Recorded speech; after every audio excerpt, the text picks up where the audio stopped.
Howdy folks, my name's Darren from RC Scale Models, and today we've got another kit review.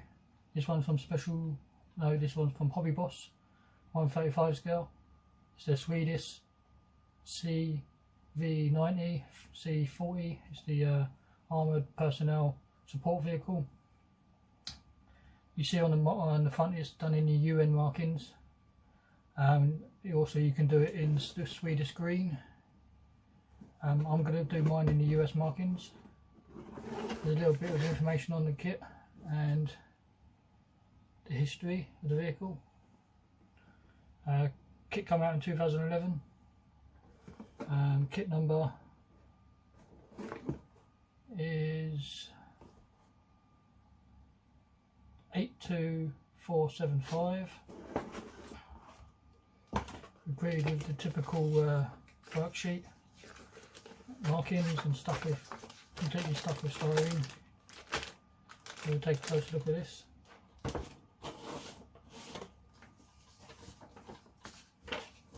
As for the worksheet, typical HobbyBoss, you've got your symbols down the bottom.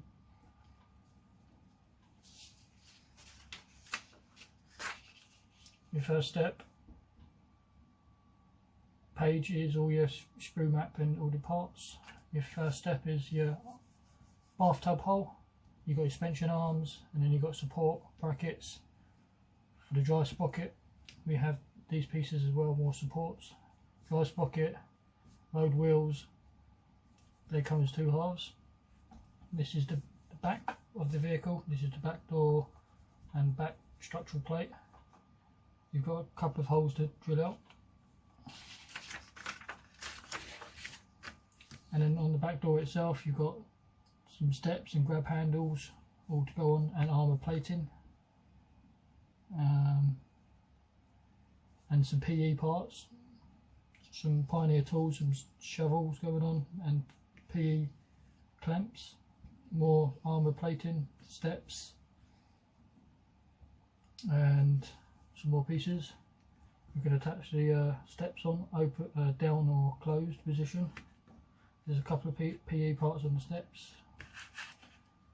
Then you can attach the back part to the lower hull. Upper hull section, it is one piece. Then you're attaching engine decks. I think you can have these in a movable position, I'm not 100% sure.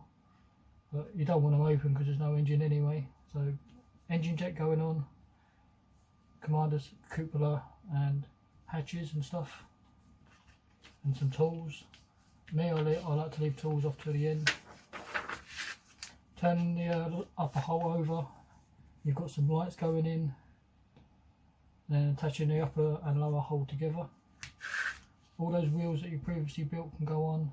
Some front fenders, front glacier can go in as well now, which is like armour plating as well.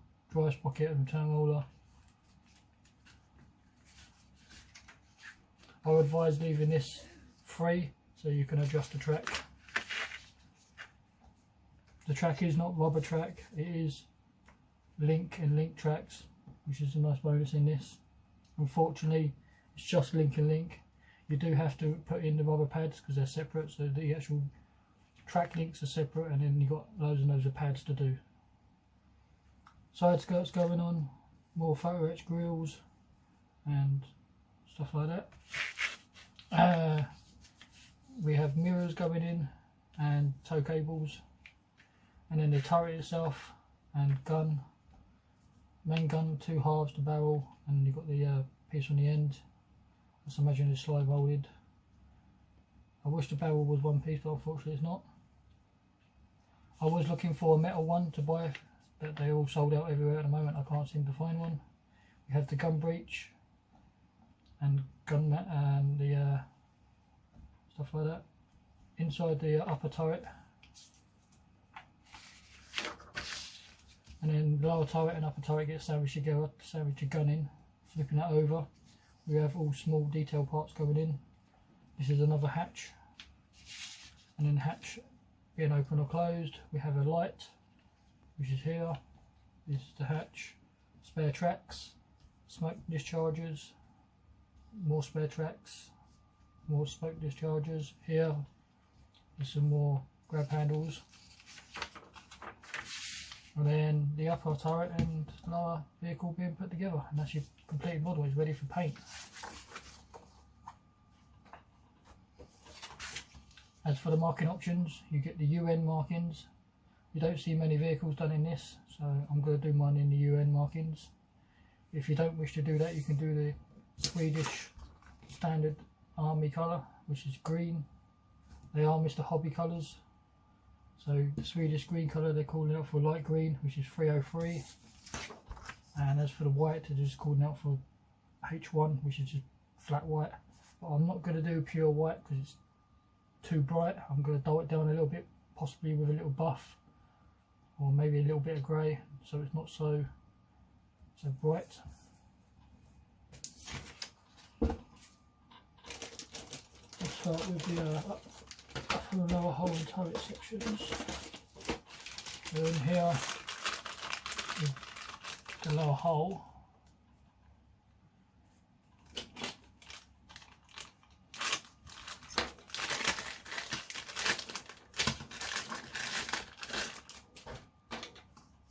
I am trying the new camera angle. I'm trying it up above for change instead of square on. And this is the lower hull. Nice detail on the side.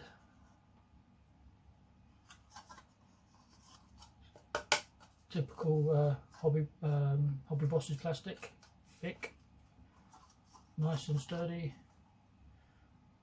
and it's in the tan colour.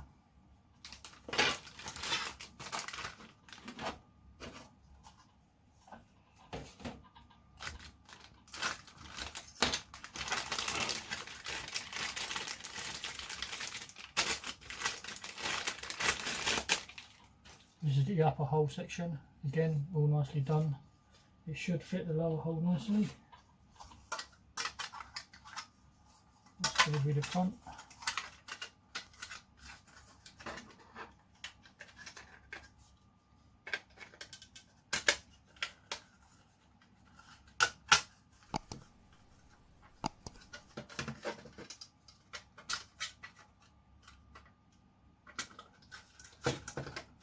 There we go, there's a couple of pins that clip into place.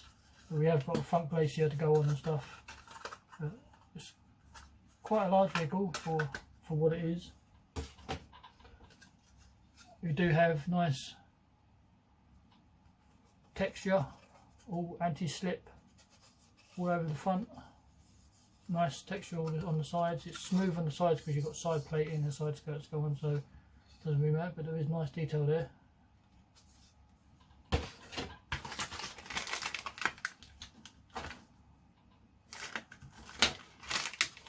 As for the turret, quite a weird shaped turret. It looks like a crab head to me.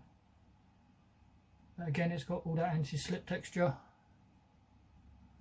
all over it, nicely done. Quite sleek looking turret.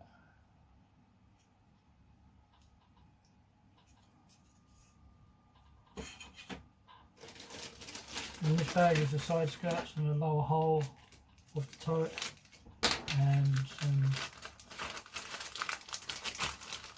parts for the hatch. So here is the side skirts, this is the lower turret, this is front glacier, and this makes up some of the hatches. So again, nice detail on the side skirts.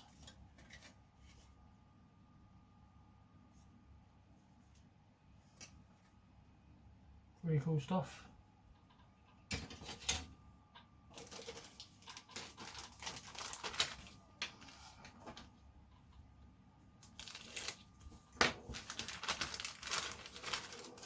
This one has some protection. Interesting to see what they're protecting. It's protecting the tow cables. So we have the main gun, there's two hires, tow cables, this is the gun mount, back door, back plate, more vision ports and stuff. And this is the, looks like fenders, again nicely done. Here's part of the back door.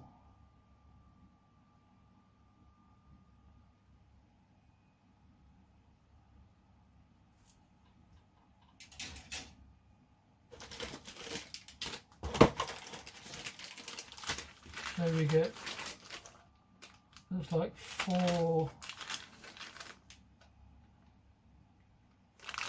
lots of these, sorry, 2 bags, but 4 sprues the same. So we're only going to need to look at one of those.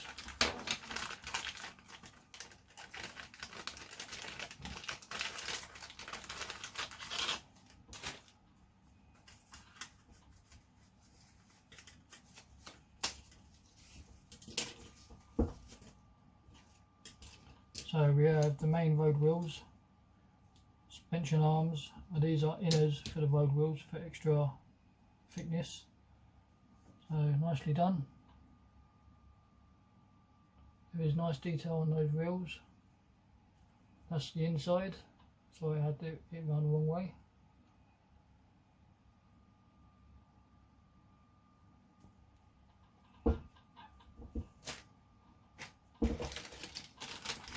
This segment here in this bag we have 4 sprues. These are your track pads.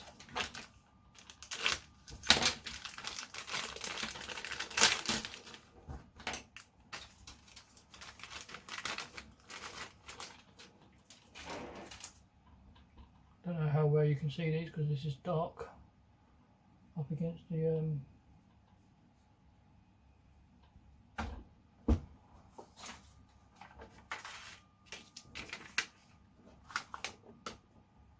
they're the track pads.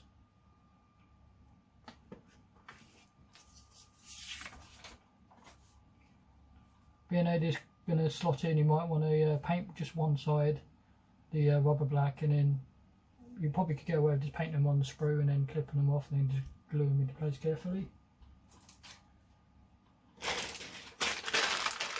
One bag of tracks, pretty standard stuff.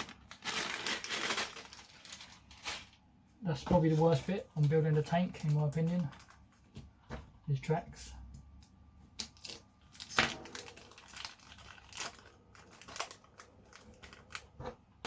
We have a little bit of clear, nothing fancy.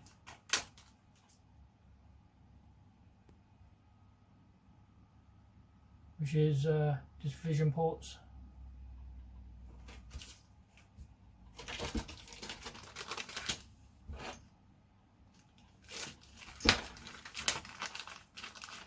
We have 2 sprues in this bag, identical.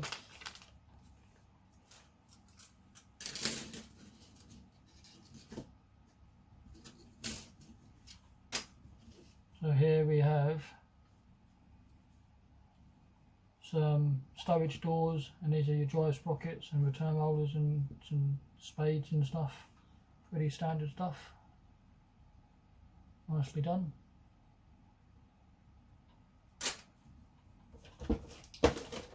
We have 2 in this bag, just more parts of wheels and smoke dischargers.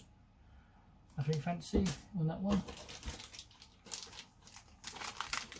In here we just have more detailed parts. Grab handles.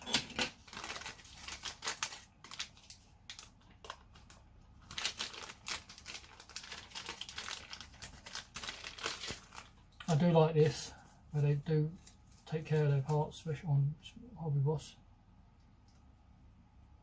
The sprue is a little bit twisted. Again, this is all fine detail parts.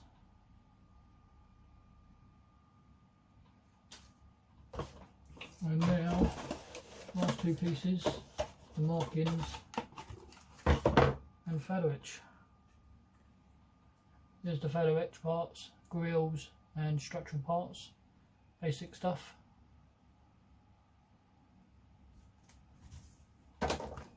As for the markings, as for the UN, it's going to be the UN markings, the standard, and then license plates. The Swedish one, there was pretty much not that many markings, it's just a license plate and stuff. But standard HobbyBoss markings, nice UN markings, they're going to stand out.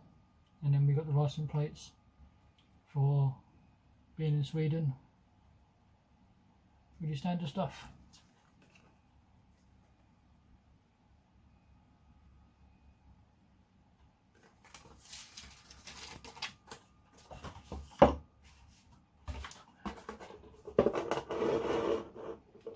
So there you are, my friends. There's another kit from HobbyBoss, 135 scale, Swedish CV90-40C IFV. It's a personnel support vehicle. Like, comment, subscribe, and I'll catch you later.